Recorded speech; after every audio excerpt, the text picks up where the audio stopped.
Friends, welcome to doctor Aparna's homeopathy. मी doctor Aparna. तर आज आपण डिस्कस करणार आहोत 30 नंतर बऱ्याच महिलांना हॉर्मोनल इम्बॅलन्स किंवा त्याचबरोबर पिगमेंटेशन, हॉर्मोनल चेंजेसमुळे तुमचं स्किन ॲक्ने येणं, ह्या सगळ्या गोष्टी चालू होतात, चिडचिड चालू होते, स्ट्रेस येत राहतो. मग ह्यासाठी काय केलं पाहिजे आणि हे कशामुळे होतंय ह्याचबद्दल आज आपण डिस्कस करणार आहोत.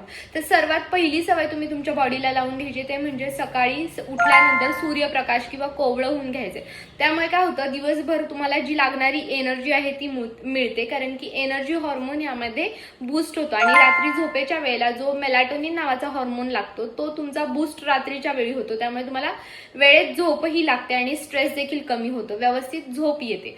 सेकंड म्हणजे तुम्ही व्यायाम केला पाहिजे. आठवड्यातनं 3 ते 4 वेळा करा. वॉकिंग करा, योगासनं करा किंवा प्राणायाम, अनुलोम विलोम तुम्ही करू शकता. तुम्हाला आवडेल तो व्यायाम करा, पण व्यायाम केल्याने स्ट्रेस कमी होतो, एनर्जेटिक फील होतं किंवा बॉडीमध्ये मसल्समध्ये जे क्रॅम्प्स येत असतील ते देखील कमी होतात. तिसरं म्हणजे आहारामध्ये जास्तीत जास्त प्रोटीनचा समावेश करायचा आहे. कुठलंही मील घेत असो, नाश्ता, जेवण, दुपारचं, रात्रीचं जेवण, काहीही घेत असाल त्यात जास्तीत जास्त प्रोटीन्स घ्या. त्याचबरोबर तुम्ही डाळींचा समावेश करू शकता. स्किन पिगमेंटेशन कमी होण्यासाठी तुम्ही बाहेरनं फक्त ऑइंटमेंट, क्रीम अप्लाय करताय, सिरम अप्लाय करताय, त्याने पिगमेंटेशन कमी होईल असं नाही. त्यासाठी तुम्ही हेल्दी फूड किंवा हेल्दी डाएट घेणं सुद्धा गरजेचं आहे. त्यामध्ये डाळींचा समावेश असू शकतो किंवा तुम्ही सोयाबीन, जास्त पनीर, दही ह्या गोष्टींचा समावेश करा. त्यामुळे पण तुम्हाला प्रोटीन भेटत राहील आणि तुमची स्किन सुद्धा व्यवस्थित होईल. त्याचबरोबर आता चौथी गोष्ट तुम्हाला काय करायची आहे, तो तुमच्या झोपेला प्राधान्य द्यायचं आहे. झोपेची वेळ नियमित असायला हवी. सकाळी झोपताय किंवा रात्री जागे राहताय असं करू नका. रात्रीच्या टाइममध्ये जी झोप हवी आहे ती महत्वाचीच असते आणि सकाळी लवकर उठून ह्या गोष्टी बाकीच्या करायच्यात.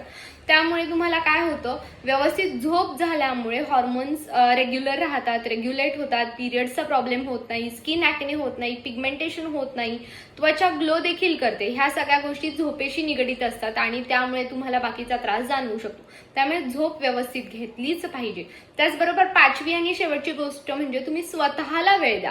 स्वतःला एक्सप्लोर करायला शिका. तुम्हाला काय आवडतंय, कुठल्या गोष्टी तुम्हाला जास्त इंटरेस्ट आहे, स्वतःला वेळ द्या. त्यामुळे स्ट्रेस कमी होतो. स्वतःवरती फोकस केल्यामुळे नवीन नवीन गोष्टी शिकायला मिळतात आणि त्यामुळे जी चिडचिड किंवा सतत ओव्हर थिंकिंगचा प्रॉब्लेम आहे किंवा इमोशनल होणं, सतत रडू येणं हे कमी होतं. त्यामुळे स्वतःवरती फोकस करा आणि अशा छोट्या छोट्या टिप्ससाठी मला लाईक, फॉलो आणि शेअर करायला विसरू नका. थँक्यू.